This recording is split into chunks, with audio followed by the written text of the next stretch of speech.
Começa agora o Ficção Americana, seu podcast sobre literatura e psicanálise e seu inevitável entrelaçamento. Eu sou o Evandro e estou acompanhado das minhas colegas Laís e Dani. Somos psicanalistas, apaixonados por literatura e por algumas outras coisas que vocês e a gente vai descobrindo ao longo dos episódios. Muito bem, começamos mais um episódio do Ficção Americana. Sejam muito bem-vindos, bem-vindas, bem-vindes. Eu sou o Evandro e estou aqui acompanhado das minhas amigas e colegas psicanalistas Laís. Oi, Laís. Oi, tudo bem? Oi, Dani, como é que tu tá? Olá, tudo... Muito bem, gente. E hoje temos o quê? Temos uma discussão a respeito desse livro que foi escolhido por nós três aqui como um dos livros mais esperados aqui pra gente gravar, né? Que é Os Supridores, do escritor José Faleiro. Os Supridores, inclusive, que foi finalista do Prêmio Jabuti de 2021.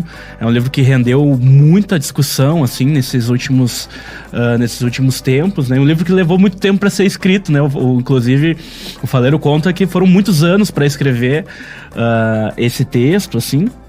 E é uma obra importante pra gente poder pensar a mefricanidade, pra gente poder pensar vários aspectos que nos atravessam enquanto sujeitos na méfrica, né? Então, vamos lá, né? Vamos começar a falar. Bora. Desse texto. Por onde começar a falar desse texto? Por onde começar? Não sei, né? A gente descobre por onde começa depois, né? Exato. Algo de cara, assim, o que chama a atenção, assim, eu acho que de várias pessoas. Eu não sei, esse texto já foi falado por muita gente, né? E a mim, pelo menos, o que pega desde o começo é esse duplo no próprio formato da escrita do Faleiro, né? E que enquanto narrador há uma formalização, algo de uma escritura mais clássica, assim, tanto no uso dos termos, quanto da própria posição do narrador, que somente no final do livro, atenção spoilerless, somente no final do livro é que a gente fica sabendo quem é o narrador dos Supridores, né? Quem foi que escreveu os Supridores dentro da própria obra, né?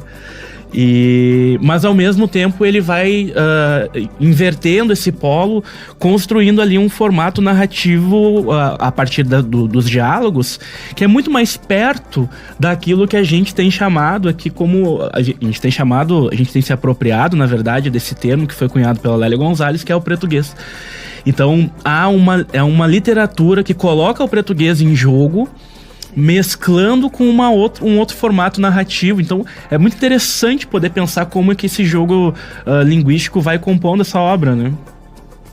Sim, verdade. É uma obra que é muito boa de ler, né? Tu é muito fisgado pela história ao longo do livro todo, com essa mistura, né, bem... De palavras que eu literalmente tive que buscar no dicionário, assim, com essa narração que é muito a escrita como é falada, né? Essa questão dos plurais que são suprimidos e etc. Toda a questão da gíria, assim. É um livro que me pega também, porque tem algo muito de... familiar, assim, nesse livro, né? É quase como se eu estivesse vendo ali a história de um parente muito próximo, assim, que poderia ser um tio ou um primo, assim, Pedro, Marques. Inclusive, quando eu leio, eu gosto de pensar que poderiam ser pessoas próximas, assim, né? Colegas, ex-colegas, né? De ensino médio, essa coisa toda, assim. Então, acho que pelo cenário, assim, da pobreza também, eu acho que é algo que acaba me pegando muito por pensar nessa coisa que o Pedro vem, né, com essa vontade de mudança toda, assim, né, e como se fosse... e não deixar com que isso... como se isso fosse só a força do destino, assim, também, né, como se agarrar tudo que for necessário pra sair da merda, assim, né, como se... Enfim, O ser humano não merece viver na pobreza, né? É um livro que me pega por muitas coisas, mas isso do muito humano, assim, né? Acho que é algo que faz pensar o tempo todo sobre uma criatividade existencial também, né? Eu fiquei pensando muito disso que tu traz, Dani, de uma narração, né? Essa me lembrou, quando eu tava lendo, o Pedro e o Marx, acho que o Marx mais ainda aqui, né? O Pedro entra mais como um mentor, assim, né? Como alguém que pensa muito, que lê muito, que em algum momento diz no texto, a educação não vai levar ele a lugar nenhum, mas que ao mesmo tempo se contradiz, porque também é a possibilidade de ler e de educação que faz com que ele possa refletir, pensar o seu caminho, né? Transformativo. Mas me faz pensar muito num processo analítico mesmo, assim, né? Quando se dá conta que o mundo, ele diz assim, ajeitado. Tem algum momento no texto que ele diz, o mundo ele não é assim porque ele é assim, ele foi ajeitado deste jeito, né? E se ele foi ajeitado assim, tem muita gente ganhando com isso. Então a gente pode desajeitar, desajustar, desamarrar isso que tá desse jeito. E ele tem essa potência. Eu acho que um sujeito, quando entra em análise, ele começa a perceber, assim, que tá às vezes num sofrimento muito grande, porque num discurso muito, às vezes, muito depressivo, muito melancólico, de que a vida lhe foi, não sei. Mas ele consegue encontrar alguma potência ali que façam que ele queira ter uma ação, tomar uma ação diferente e reconhecer que... Ele fala também sobre a questão do merecimento, acho que me pegou muito o livro quando ele vai explicar, assim, de todas as melhores metáforas possíveis sobre meritocracia e a falácia da meritocracia, né? E ele vai dizendo e vai explicando isso pro leitor que estiver lendo, mas também, enfim, com o recurso de explicar isso pro Marx, né? E o Marx vai se... como é que eu vou dizer? Vai se iluminando, assim, vai ficando em choque, assim, tipo, meu Deus, existe esse outro mundo, essa Faz outra sentido. perspectiva, que eu acho que traz muito pra quando a psicanálise entra na minha vida, assim, quando a psicanálise entra na minha vida e eu vejo que há uma possibilidade de outra forma de pensar, né, a existência, o que a gente fala, o que a gente age, as nossas repetições, aquilo que se passa, também é desse assombro, assim, do tipo, para aí, tem alguma coisa aqui que tá falando que parece fazer algum sentido diferente. Eu acho que tem algo por aí, assim. Porque é algo que funciona como um corte pro Marx, mas ao mesmo tempo é uma relação que tá bastante amparada ali dentro de uma noção de maestria, né? Tanto que o próprio capítulo em que isso que tu traz agora, Laís, o próprio capítulo é nomeado como Mestre e o Discípulo, né? Então é um movimento... bastante uma coisa na lógica do discurso universitário, assim, né, de alguém que possui um determinado saber e alguém que está ali como receptáculo, mas ao mesmo tempo isso funciona como um furo para o Marx, né, isso tem um efeito interessante, um efeito produtivo, né, tanto que a partir dali muitas coisas acontecem. Aliás, falando em muitas coisas acontecem, para quem não conhece, vamos pensar um pouco, tentar estruturar um pouco esse texto aqui, né. Os supridores, não sei se a gente pode ir falando um pouco sobre isso, mas os supridores, ele tem uma estrutura muito cativante. A Dani estava falando isso, né? Um texto que tu vai lendo e tu vai sendo cativado, assim, né? Porque ele tem uma história muito dinâmica, né? Que é a história, então, de dois trabalhadores... de um supermercado que lembra, assim, uma rede muito famosa de supermercados De Porto Alegre. De Porto Alegre e Rio Grande do Sul, e enfim. E que vão se havendo com certas questões a respeito desse mercado, do mercado de modo geral, assim, da posição deles no mundo, até que há um estalo em que se diz, olha, não vou seguir por esse caminho, porque esse caminho não foi feito para que eu chegasse num determinado lugar. Então esse caminho está preparado, esse mundo ajeitado de que ela fala agora, está ajeitado de tal forma para que eu não chegue em nenhum lugar a não ser esse lodo no qual eu estou inserido agora. Então a gente precisa fazer alguma coisa a partir disso. Eles têm a brilhante ideia de quê? De vender maconha. Sim. Esse livro, isso agora que a gente estava falando, a primeira vez que eu escrevi sobre esse livro, depois de ter lido, foi para um texto da finalização de uns seminários de formação. E o nome do texto, o título foi Potência da Recusa. Pensando muito nisso que tu começou a falar, em relação ao Pedro, assim, dessa potência, mas que é uma potência que ela só vai poder aparecer ou ser usada, eu não sei, quando ele justamente se recusa a andar na linha, né? Quando ele justamente se recusa a fazer isso que o Evandro estava falando, de o que é esperado para um homem negro, periférico, pobre no Brasil, né? Ele se recusa a continuar fazendo isso que é o esperado, né? Então, fico pensando... De todas as formas, né, Dani? Fiquei pensando enquanto eu te escutava, essa posição dele de supridores, que é de um supermercado, né? Que ele vai narrando, assim, o quão... suando um dia inteiro, trabalhando sem energia para nada. Ele vai narrando essa face trabalhadora do trabalho em si. E ele se recusar, em alguma medida, a seguir, assim, o resto da vida, né? E aí ele faz essa mudança de direção.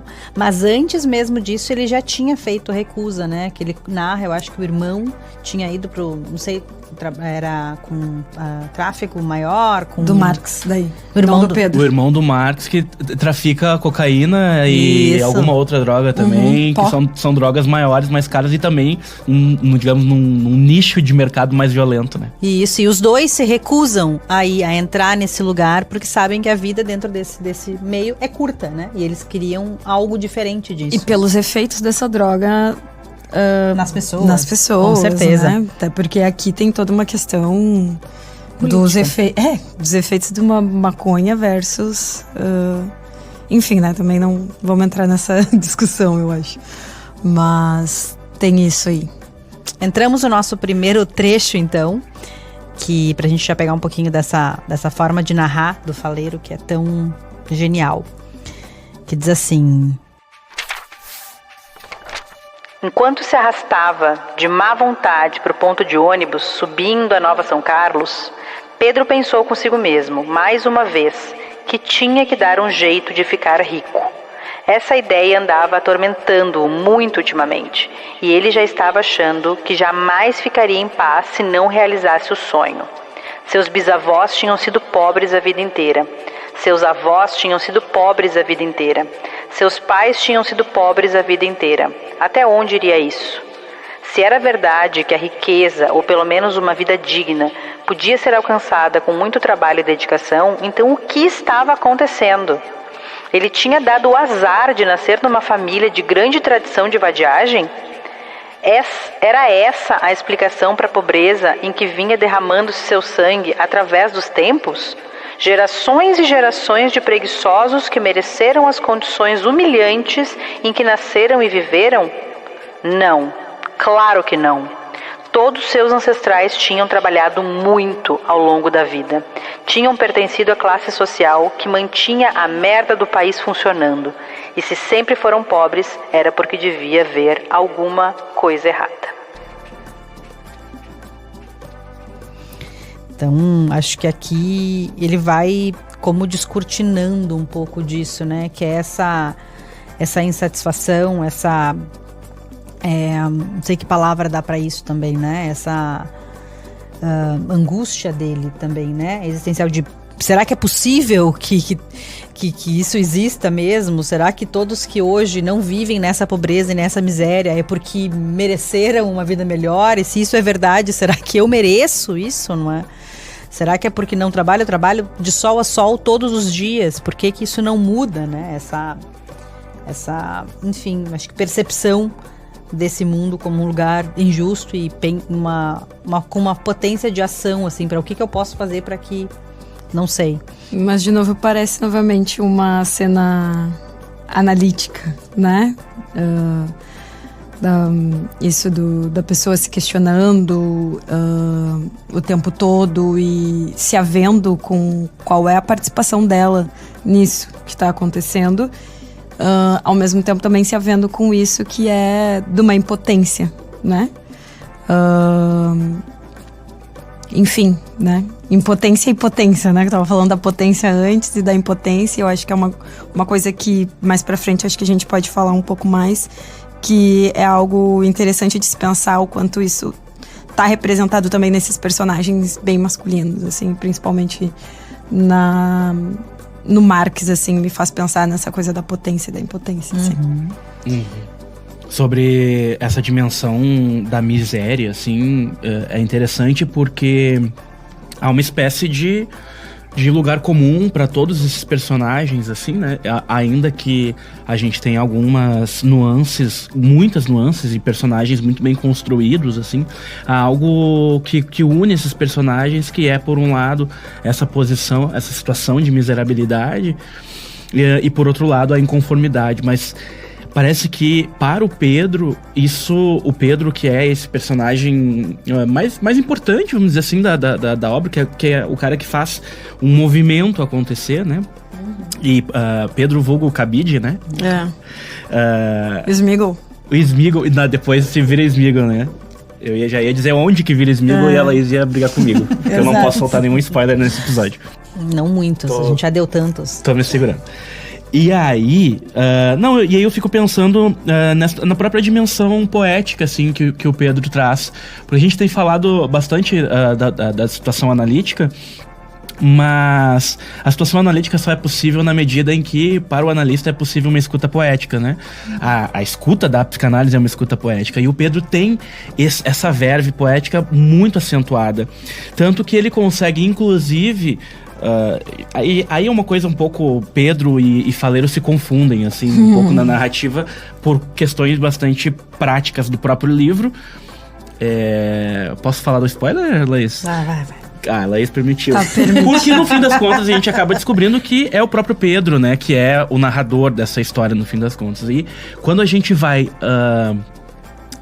lendo, assim, tem trechos e uma frase que soa muito poética é: não há canto de pássaro nem coisa alguma capaz de trazer magia à precariedade total.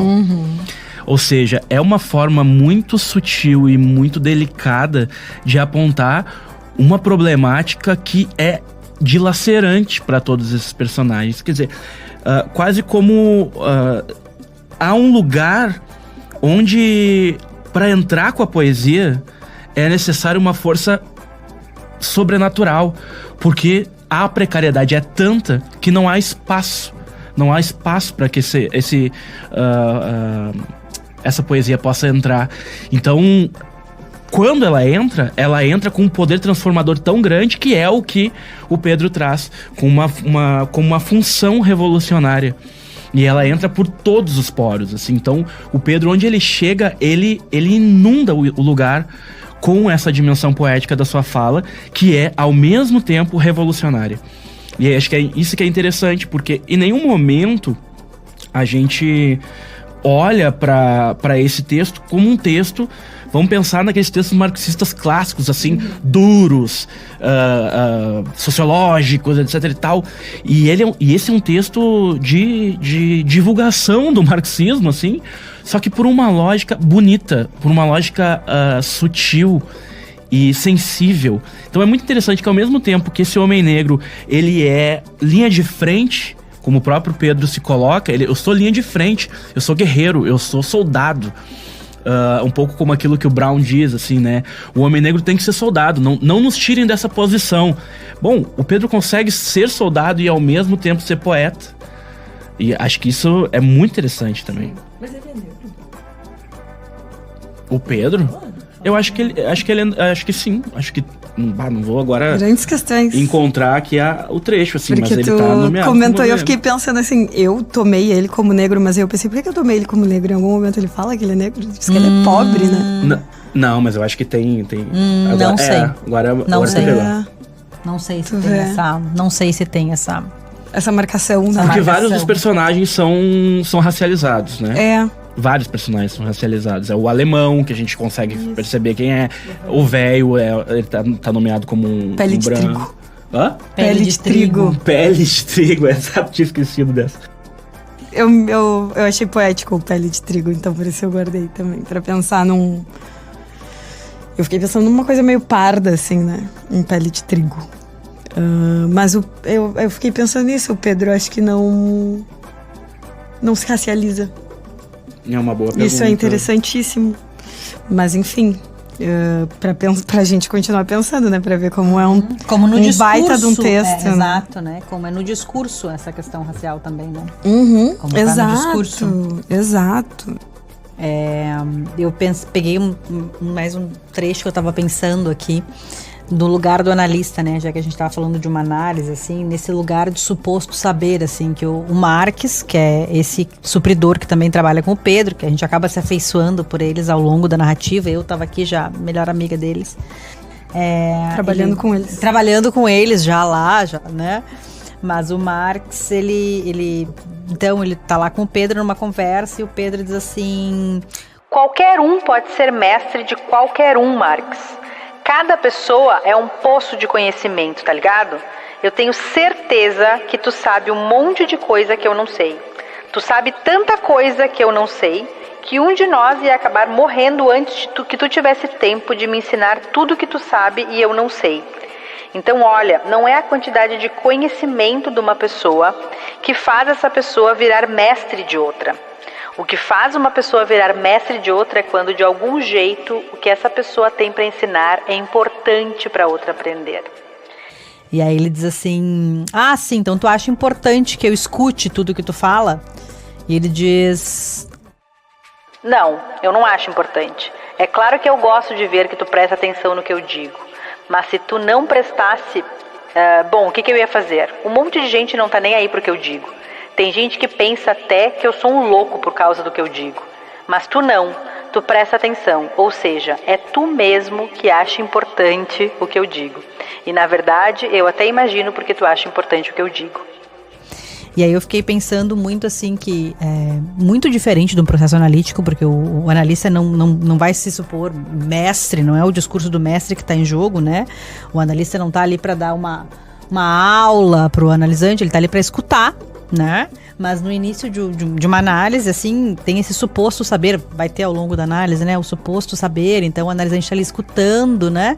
Mas ele não escuta porque ele acha que o analista acha bom isso, mas ele escuta porque ele está se escutando pela primeira vez, né? Porque ele está escutando de um outro lugar. Isso, o deslocamento, assim, isso do que ele mesmo está dizendo. É interessante porque aqui a gente também tem um outro dispositivo importante para uma análise acontecer, que é o suposto saber, né? Quando ele diz, tu acha importante, aí tu escuta. Ou seja, há uma crença de que aquilo que esse maluco tá falando faz algum sentido. Né? E só por isso que uma intervenção também faz efeito numa análise, né? Fico pensando. Mas é que tu tava dizendo ali não é o discurso do mestre. Mas às vezes né? Não é como se... eu acho que eu não sei explicar, mas que difícil isso. Mas eu acho que às vezes a gente cai no discurso do mestre. Cai da posição de analista, né? Disso que eu tava dizendo, assim, que não é onde de fato a análise acontece, é na questão, né? Do analista. Sim, de um modo ideal. A posição em si, e quando se cai, acontece essas questões. Que é interessante porque muitas das problemáticas que acontecem no livro acontecem muito também por conta de que o Pedro cai da sua posição enquanto o líder daquele grupo, que depois, enfim, vai se formar e tal, né? E comete um erro gravíssimo, assim, que é o de tentar vingar uma morte que acontece no livro, né? E isso... Uma morte, Evandra, assim, uma morte. Uma morte qualquer. Não vou dizer quem é exatamente, assim, né? Mas parece que o livro, depois de 5 anos de publicado, não existe mais spoiler, tá? Parece que tem uma lei aí, que depois de 5 anos não pode mais chamar de spoiler. Exato. Que eu acho que aí entra no que a Dani falava antes, né? Da questão da recusa. Ele foi para além, né? Ele tinha a lei, ele reconhecia, não sei se a gente já falou algo da lei, mas eu lembrei do que tu falou da potência da recusa, assim, né? E ele não conseguiu recusar aquilo, ele sabia que existia a lei, ele ele ponderou, ele diz disso e ele vai vingar essa morte, né? E aí, enfim, acontece depois muitas coisas. Sim, mas eu acho que a questão da lei, né, tá o tempo todo assim como a grande questão do livro. Tanto que ele faz o que quer com a lei, parece assim, né? Em muitos momentos, se a gente for pensar, tanto uma lei simbólica, principalmente, mas assim como a lei burguesa, que enfim, a gente vai poder criticar. Mas nisso de se apegar numa lei que é simbólica e ir lá e seguir, ou nisso daí também que tu tá falando agora, do tipo, disso que tu falou, quando ele recusa não sei, acho que talvez esteja no campo da ética e não necessariamente da lei, mas o quanto essas duas coisas andam juntas, assim, né? Mas justamente, o campo da ética e o campo da lei estão entrelaçados, parece que durante todo o livro, né? Eu leio Os Supridores como um livro que discute ética. Isso, também leio. É um livro que discute a ética e a moralidade, claro, e a moral como um movimento, praticamente um movimento inquisidor para cada um de nós, assim, mas a ética enquanto um mecanismo regulador do laço social, a partir de duas vertentes, eu acho, assim, porque se por um lado tem essa dimensão do fazer o certo, que é o que mobiliza todos esses personagens a irem em direção a um mundo do crime, porque nenhum deles é idiota, assim, todos eles sabiam que estavam se metendo no que estavam se metendo ali quando começam a traficar, por mais que usem a justificativa de que era um tráfico menos eu ia dizer violento, mas eu pensei também em visado, né, como um carro que é visado para o roubo, assim, né? Que é menos visado pela lei, digamos assim. Foda-se, é só maconha, tudo faz. Mas ainda assim é tráfico, ainda assim tá inscrito num outro campo da lei, que não é exatamente a lei do Estado brasileiro, mas há uma lei que regulamenta todo o tráfico. Tanto é, e Pedro tanto respeita essa lei, que a primeira coisa que ele faz é pedir passagem. É subir no morro e nos dois chefes de tráfico e dizer, olha, posso fazer isso? O outro, posso fazer isso? O Marx vai lá no velho e diz, posso fazer isso? Então, há um pedido, há uma permissão e uma entrada nessa lei do crime, nessa outra lei, que a gente vai considerar que não como uma lei dos homens necessariamente, mas como uma lei simbólica. Não porque não se trata do Estado, mas porque diz respeito ao que o Pedro está fazendo diante disso, né? Que é a lei do dever, que é, digamos assim, uma lei que cumpre um certo papel no mundo do tráfico, assim, que é o certo pelo certo. Sim. Que é fazer o certo. Fez o certo, nós estamos contigo.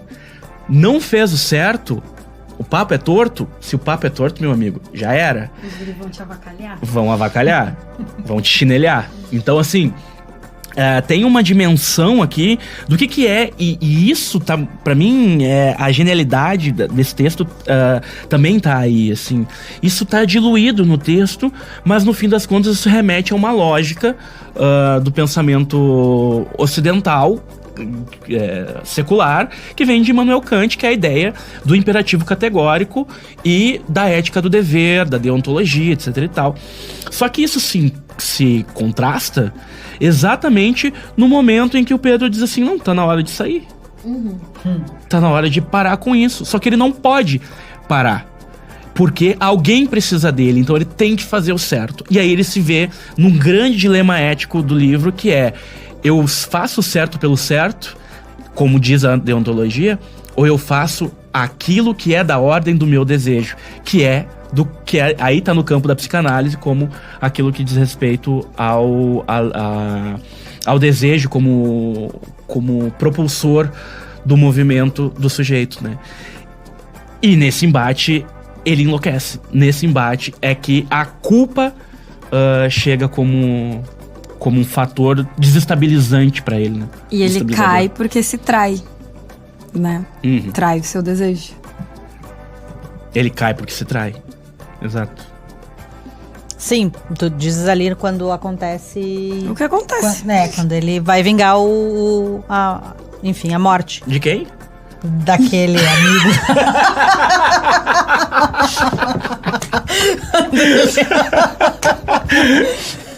Porque, né? O ouvinte não sabe, mas assim, ó, a ouvinte não sabe, mas eu vou contar. Narra o vídeo. Mas eu vou contar. Tem água no meu celular. No primeiro, não é isso que eu vou contar. No primeiro episódio, eu soltei um spoiler, eu fui xingado até a minha quinta geração. A herança, inclusive, foi... Gente, você ia contar coisa... Então não poderei dar nenhum spoiler. Mas sim, de fato, né? Quando ele se trai ali, tu chama essa a traição. A traição. Assim, né? A grande traição. Porque eu acho que ele só se trai ali. Quando ele não para, né? No sentido de ele sabia que até ali era o possível, era onde ele já estava feliz com onde ele tinha chegado, enfim. Acontece o que acontece, aí depois tem a morte e ele acaba... E aí por isso ele sente culpa depois, né? Por tudo que acontece. Uhum. Né? E há uma... Vocês vão ter que me desculpar, mas eu não consigo não fazer o intertexto com Crime e Castigo. Pela milésima vez, assim, na minha vida, eu vou ter que citar Dostoiévski, meu Deus do céu. Mas, enfim. Não, porque eu tenho uma raiva de que os caras só citam Dostoiévski, né? Mas eu vou ter que fazer isso. Tá, mas esse vai ser o nosso novo exemplo. Isso, licença poética. Tá, licença poética, vamos fazer a transposição aqui. Mas tem um pouco dessa coisa do Crime e Castigo, assim, porque há algo que consome esse Pedro, que não se conforma e que fica muito evidente que há uma culpa que faz com que o sofrimento dele aconteça e não pare nunca mais, até que ele encontra a voz que vai retirar ele desse lugar de culpa, por mais que isso depois ele vá sofrer as consequências da lei. Aí ele sofre as consequências da lei dos homens, digamos assim, né?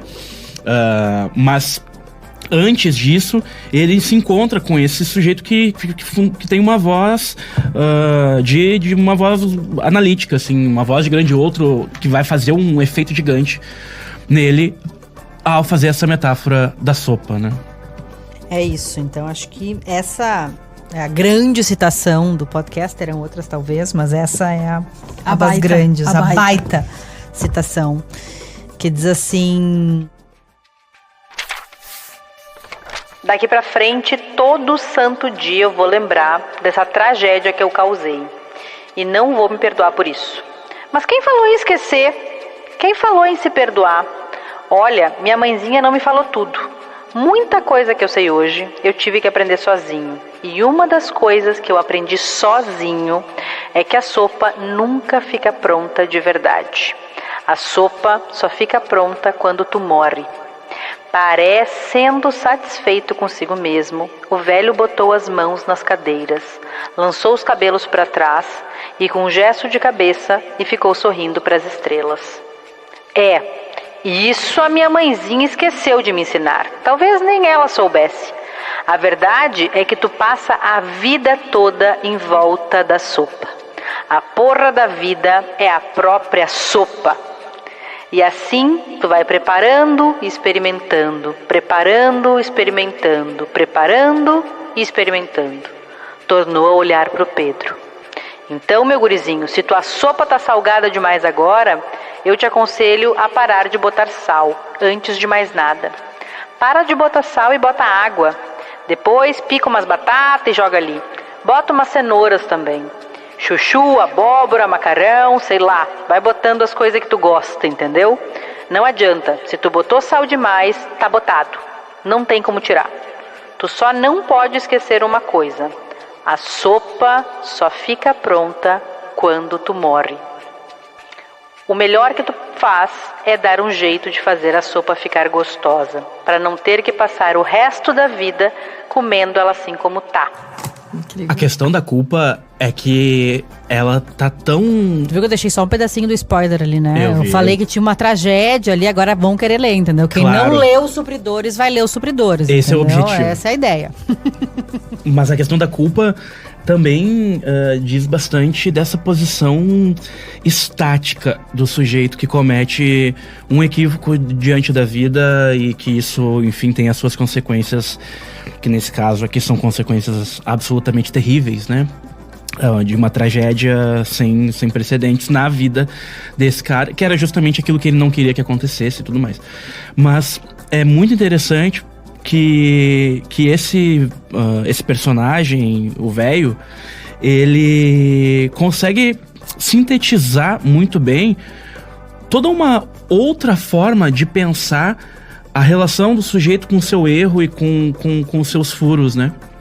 Porque se por um lado a gente costuma pensar que um erro acontece e não há volta para isso, não há como remediar algo que foi feito, assim, tanto que a gente usa a expressão é melhor prevenir do que remediar, porque é muito mais difícil fazer isso, né?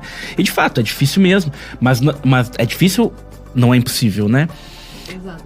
E quando a gente pensa na mefricanidade, aquele oriki que é tão precioso, assim, pra gente pensar a posição dos nossos analisandos diante da culpa, das suas culpas, assim, que é o oriki de Exu, que diz: Exu joga uma pedra hoje e acerta um pássaro ontem. Maravilhoso isso aqui mesmo. Isso diz exatamente dessa sopa que nunca tá pronta e que sempre há a possibilidade de se fazer alguma coisa com ela. Sim, eu salguei demais a sopa. Sim. Vou ter que comer salgadinha por um tempo ali, né? Vou sentir esse sal. Não adianta eu anestesiar e não é? Vai continuar comendo com um pouquinho de sal, mas vai colocando, né? Um pouquinho de água. Para de salgar. Coloca um pouco de água. Depois vai colocando coisas que tu gosta, né?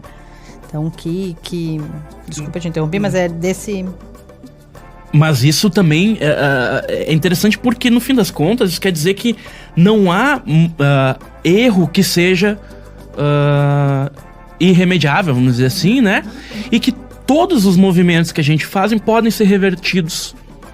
Então, isso que dentro da psicanálise americana nós temos chamado de princípio da reversibilidade. Há algo sempre a se fazer diante de uma problemática que se supõe impossível. Não há mal que sempre dure, nem bem que nunca se acabe, né? Tem esse ditadozinho, eu descobri esses dias, sei lá como. Uhum, exato.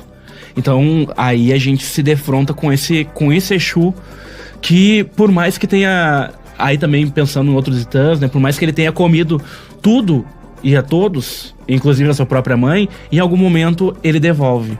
Então, em algum momento essa sopa, ela fica menos salgada, em algum momento essa pedra atinge um pássaro, mesmo que esse pássaro tenha voado ontem.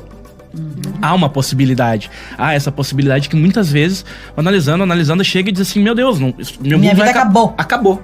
Exatamente. Essa frase, ela é uma frase imaginária, né? Ela diz respeito a um registro imaginário, porque é como se nada pudesse furar essa imagem de uma vida que acabou. Bom, mas existem outras possibilidades, e essas outras possibilidades vão se dar pela via do simbólico, né? Vão se dar pela via da palavra e do significante, que no fim das contas, o significante é essa água que vai sendo introduzida nessa sopa. E que é interessante, porque quando é que a gente fica muito mal, assim, ou os nossos pacientes ficam muito mal? Quando essa sopa tá ralinha, assim. Ela tá ali e tá sendo... E o analisando fica ali, comendo aquela sopa salgada e rala. Não, há algo que fura esse movimento, que é essa água entrando e preenchendo essa panela com mais água, que são esses significantes que são construídos em análise. Que incrível essa imagem da água, né? Porque eu fiquei pensando em deságua, né? Quando alguém tá pensando no luto, que talvez vai ser o processo, depois ele tem uma tragédia que acontece e o analisante chega para análise, tá vivendo um luto, perdeu alguém, ou enfim, nesse sentido. Às vezes vai ser o desaguar mesmo, vai precisar chorar, vai passar por esse processo e agora a minha vida acabou. Não acabou, vai lá. Vai precisar desaguar, vai precisar talvez colocar água aí na sopa, água no mundo, né? E para que tu possa ir colocando outras palavras e fazendo algo desse luto, né? Transformando isso de alguma maneira. Às vezes o Pedro, por exemplo, não, vou dar um spoiler, não, parece que não. Te permite, vai. Deságua. Mas nesse sentido de que o Pedro, vamos ver se eu consigo não dar o spoiler. Burla a resistência e vai. O Pedro, ele sente uma culpa tão grande que ele se entrega, né? Assim, no sentido de ele faz com que o que acontece no final aconteça, assim, né? Ele é parte desse processo, dessa entrega, enfim. Mas talvez é parte desse processo que ele precisou, ele escolheu também viver e passar para viver esse luto e essa, como, não sei, se vendo parte dessa tragédia. Eu ia falar Sim, outra coisa. Como quem precisa pagar de alguma forma, né? Eu vou pagar por isso que aconteceu. Ele se entrega, né? E eu fiquei arrasada, assim, né? Só que o ponto é que, sim, talvez ele devesse pagar.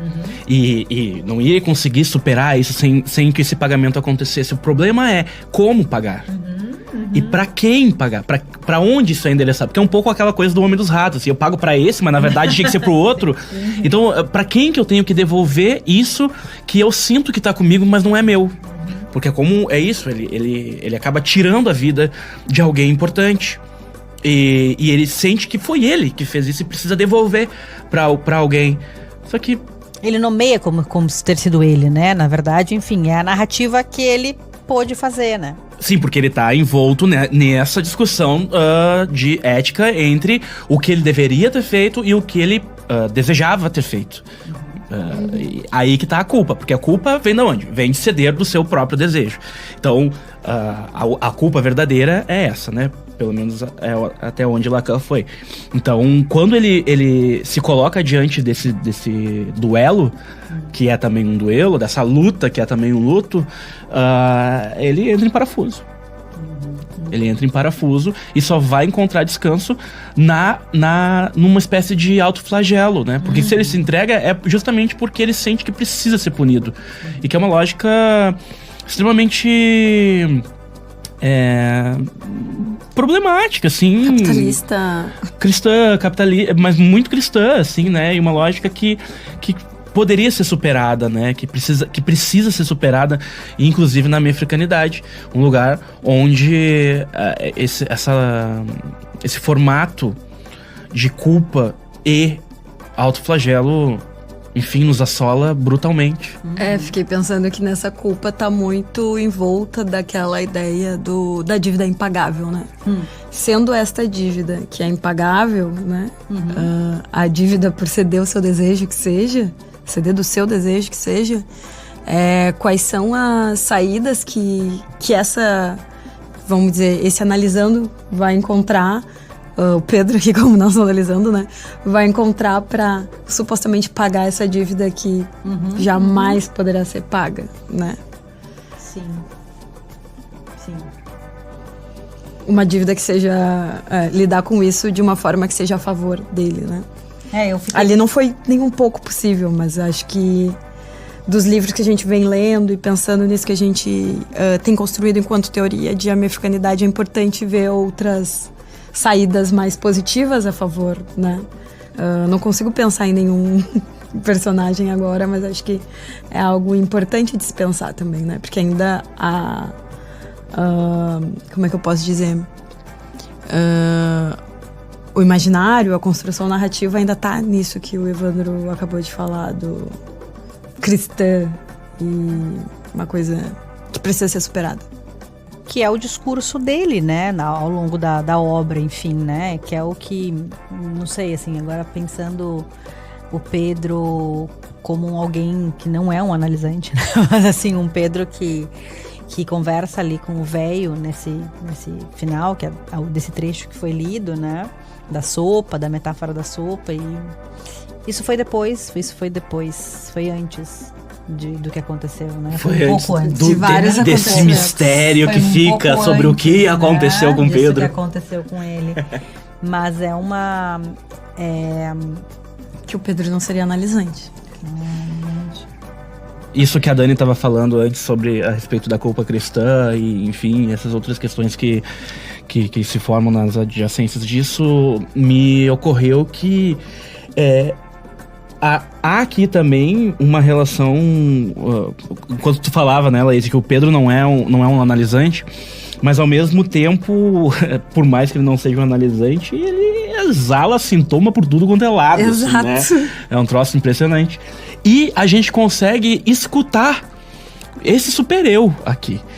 O super-eu do Pedro, ele grita, assim, é uma coisa muito impressionante.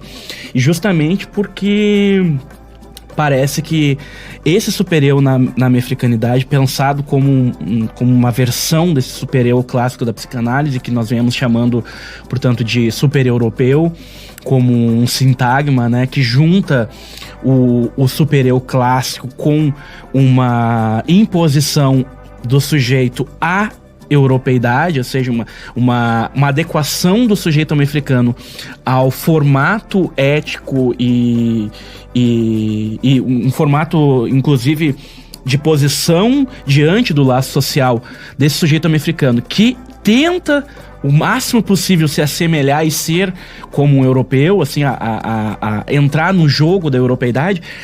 Isso está presente muito fortemente aqui, tanto que o que garante pro Pedro uma vida boa? O que garante pro Pedro uma vida boa é o American Way of Life. Se não for isso, ele não tá bem. Enquanto isso não acontecer, porque tá, tudo bem, ele quer não se fuder. Essa é o grande objetivo de todo mundo aqui, parar de se fuder. Mas não é um parar de se fuder de qualquer jeito. Ah, Evandro, tu achou o próximo trecho que nem ia ser lido, eu acho, mas agora vai. Diz assim, ó. O inconsciente funciona assim, né? Funciona assim. Nessas vielas tudo aí, cheinha de miséria, ódio e sofrimento, a vida não tem tanto valor. Quem mata não se importa muito de matar. Quem morre não se importa muito de morrer. E a minha própria vida, que valor que tem a minha vida? Nenhum. Por enquanto, nenhum. Por enquanto. Por enquanto, olha só, morrer não chega a ser mau negócio pra mim, porque afinal de contas eu tô só suportando a vida esses anos tudinho e não desfrutando. Morrer só vai ser mau negócio pra mim depois que eu tiver uma vida bala. Mas para eu poder ter uma vida bala, algum dia não tem jeito. Eu vou ter que passar por cima da lei e arriscar essa vida fodida que eu tenho hoje. Aqui parece isso que tu tá dizendo, assim. O Lacan vai dizer que o super-eu é obsceno e cruel, né?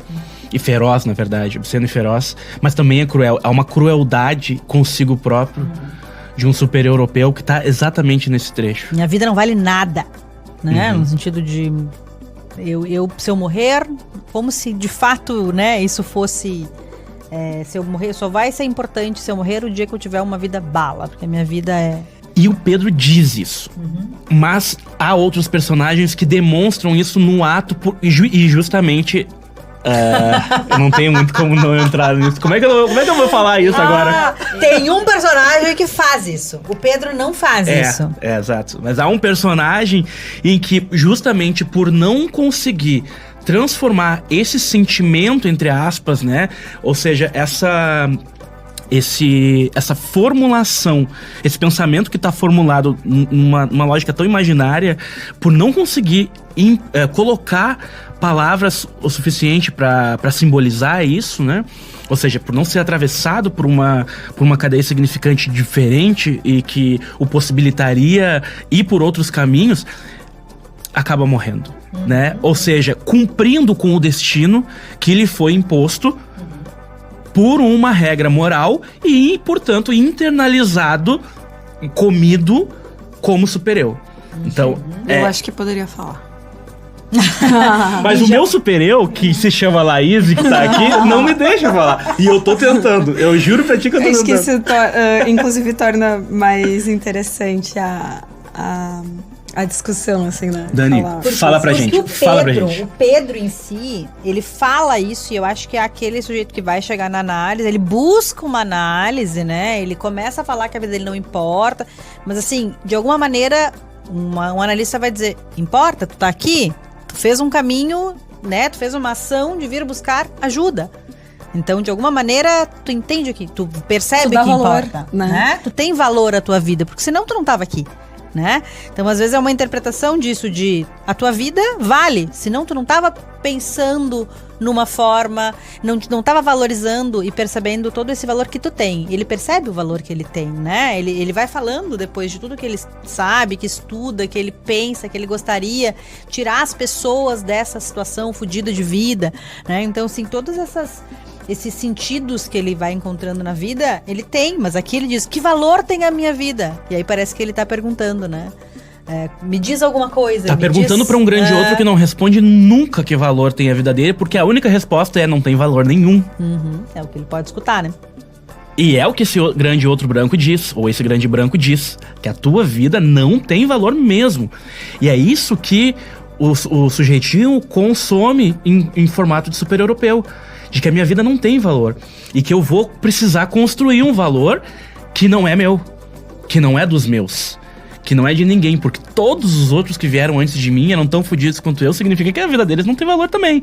Que é, retomando ao Louças de Família, que é a frase que a Quandu diz, eu quero um dia poder olhar pro meu passado e pensar assim, que vida foda, porque eu quero olhar pra minha avó e pensar, ela foi foda, pra minha tia e pensar, ela foi foda. O que o Pedro tá dizendo é que nenhum dos meus foi foda. Mas ao mesmo tempo ele diz, eu sou foda. Então eu quero romper com isso, eu quero burlar isso e de alguma forma ir por outro caminho. Por esse, andando na linha, não vai rolar.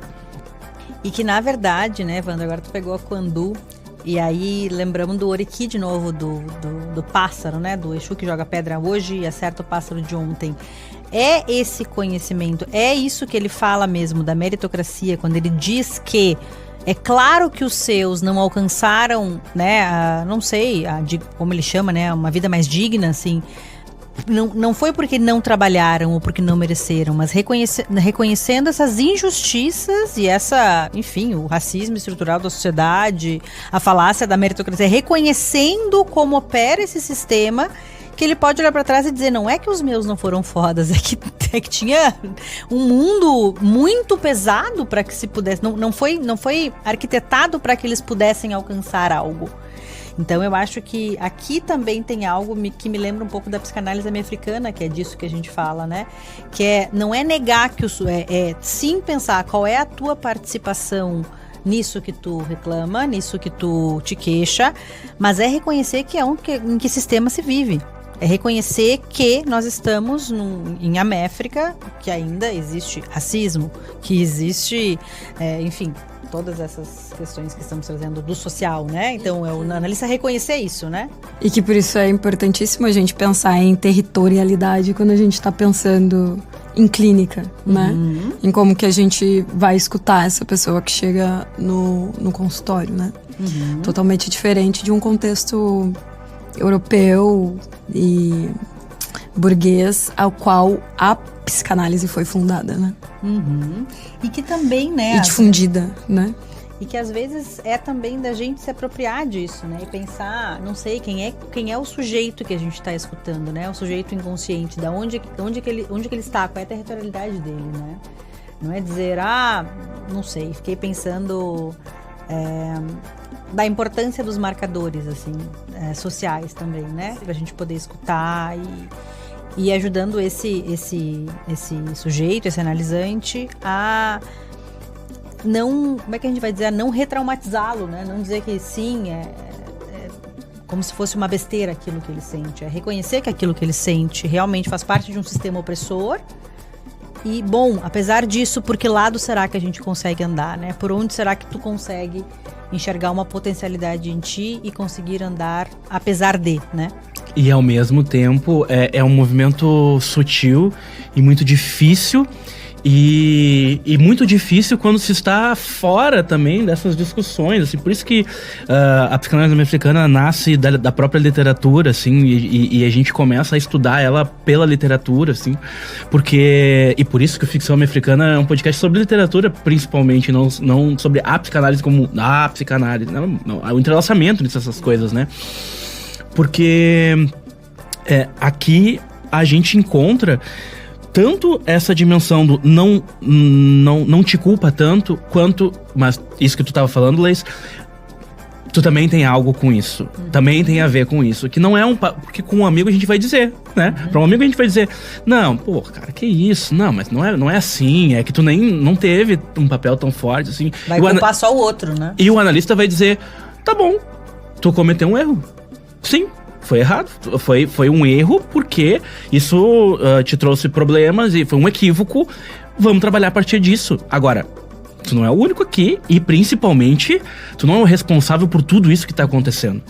É, pegar o pedacinho que te cabe, né? Porque pro Pedro, parece que ele é responsável por tudo que aconteceu. Que grandioso, né? Que agora parece que... parece que tô escutando a nossa supervisora lá, Marcela, né? Diretora da Precu, dizendo que grandioso, mas que onipotente, né? Esse que é responsável por tudo, por todos, né? E o analista vai dizer assim, não, tu fez uma cagada, né, Dani? Tu fez uma cagada, mas tu pode lidar com essa cagada. Falei pra Dani porque é o objeto de estudo recente da Dani é... Fazer merda. Fazer merda na Seja clínica. na clínica. Na clínica, vai. Uhum. Seja eu como analista ou analisando, né? Uhum. Esse espaço de segurança. Bom, mas uma das coisas que eu queria comentar, né? Acho que a gente já tá bem com um tempinho aí. Não sei se tá bem avançado, né? Porque eu acho que a gente poderia falar muito mais ainda. Mas... se vocês me permitem, eu fico mais umas 4 horas aqui falando. Mas uma das coisas que eu fico pensando, que me pega muito nessa leitura, em determinado momento o Pedro diz assim, não, esse é o meu delírio, né? E o quanto o delírio dele tem a ver com algo que é muito básico da sobrevivência do ser humano, que é ter acesso a casa, comida, transporte, leitura, cinema. Eu tipo assim, tá, agora eu tô patrão, tô indo no cinema, sabe? Básico acesso à cultura, básico cheguei acesso a tudo grifar, hepático, né? Cheguei a grifar várias vezes as coisas que eu dizia assim, agora tamo grande, tamo ganhando 3 mil, tá ligado? Tipo, mano, que absurdo, assim, né? Mas isso me pega muito e me faz pensar no Vida Louca, do Racionais, de novo, né?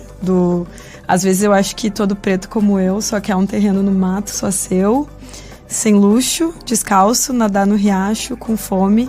Opa, sem fome. Pegando com fome de vida. Sem fome, pegando a fruta no cacho. E eu acho que logo em seguida é o quê? Ei, Brau, acorda sangue bom, aqui é Capão Redondo, irmão. Não Pokémon. A territorialidade de novo. É isso, mas também tem a coisa da impossibilidade do maluco e de o outro que diz assim, não, tu é maluco. É delírio? Tu é maluco, isso aqui não pode, isso aqui não. Aqui é Capão Redondo, que isso? Aqui é a Loma do Pinheiro, aqui é a Vila Sapo, que isso? Pois é. Eu fico muito pensando nisso, assim, Nossa, os sonhos, assim, né? De algo que... Enfim, desse impedimento, assim, pra ter o básico do tipo... Aquela cena da fechadura se espatifando, sabe? Começa ele numa coisa bem... Parece bem histérica, assim, né? Esqueceu o isqueiro, né? É só reclamação, insatisfação. E o cara já tá cheio disso, do tipo, não é possível continuar dessa forma, né? O que eu vou fazer com isso daqui? Então, enfim, fico pensando nessa dimensão de uma pobreza muito pobre, uma pobreza paupérrima, e o desejo de sair disso, né? Como se fosse algo...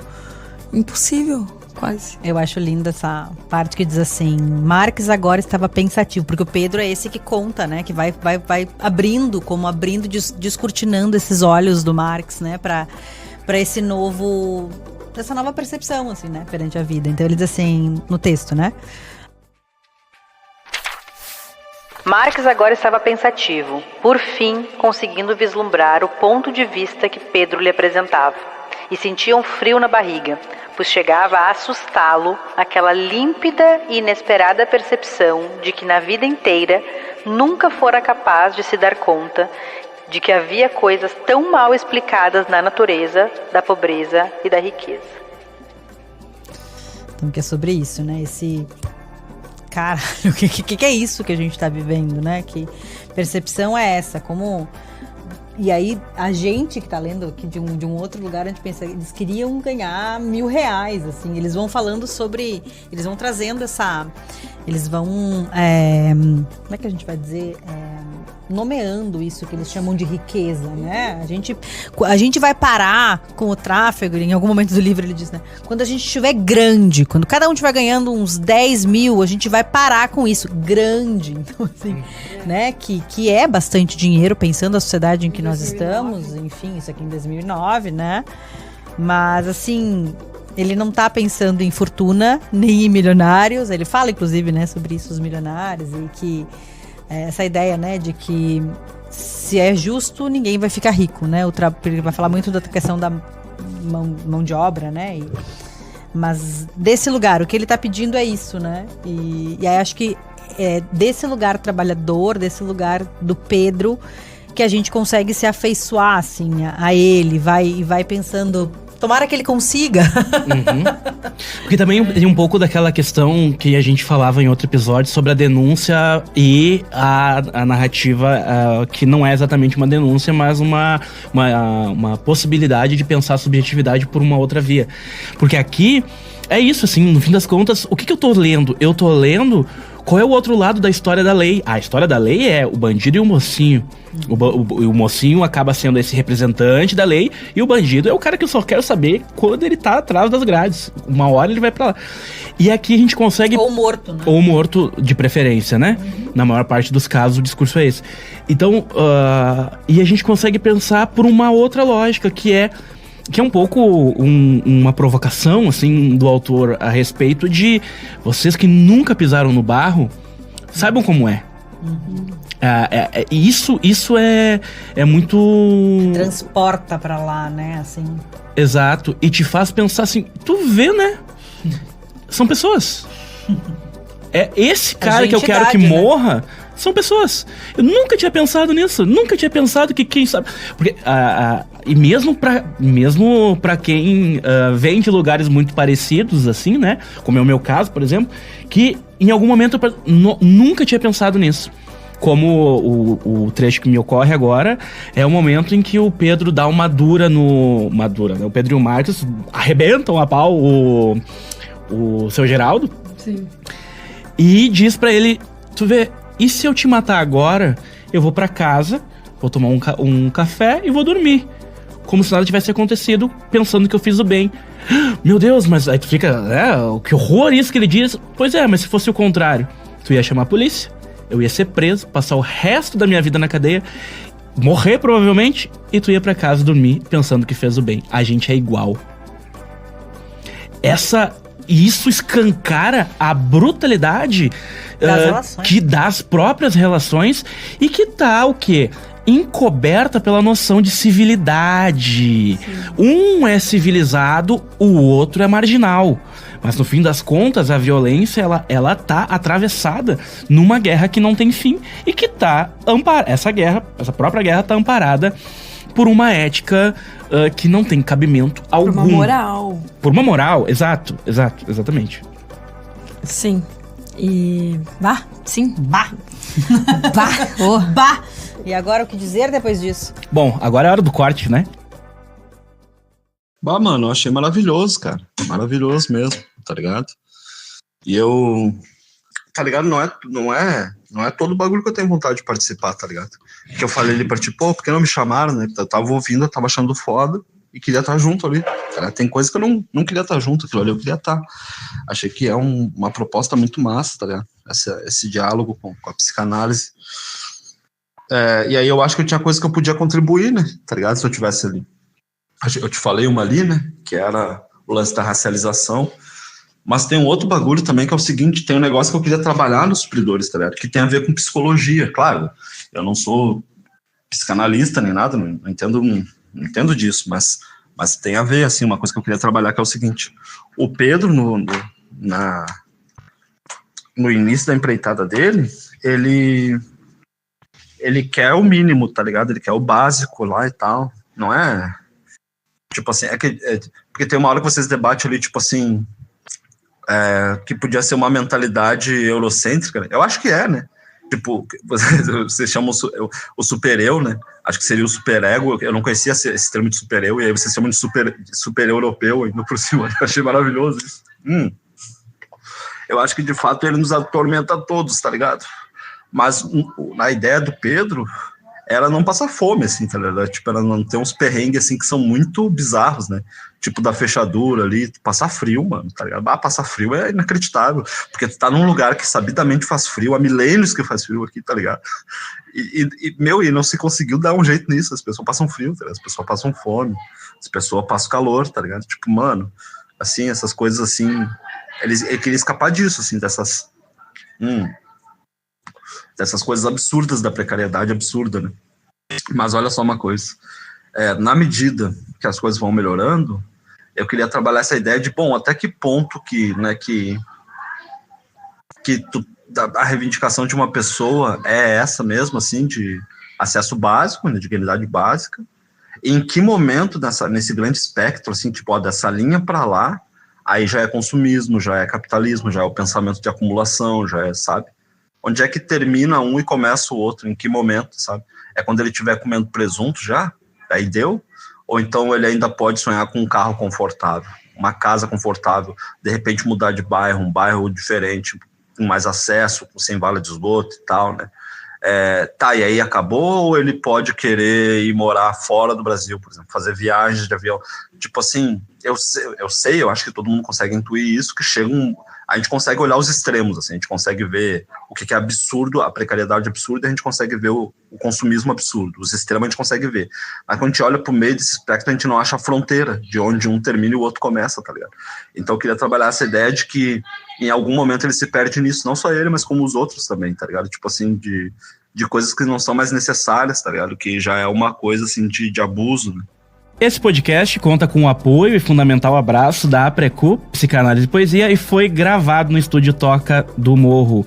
Gravação e edição por Davi Lex, concepção Daniele Rodrigues, Evandro Machado, Luciano e Laís Viana, coordenação por Eliane Marques. Nos vemos na próxima. Até logo, Laís. Até logo. Até logo, Dani. Até logo. Tchau, tchau. Tchau, gente.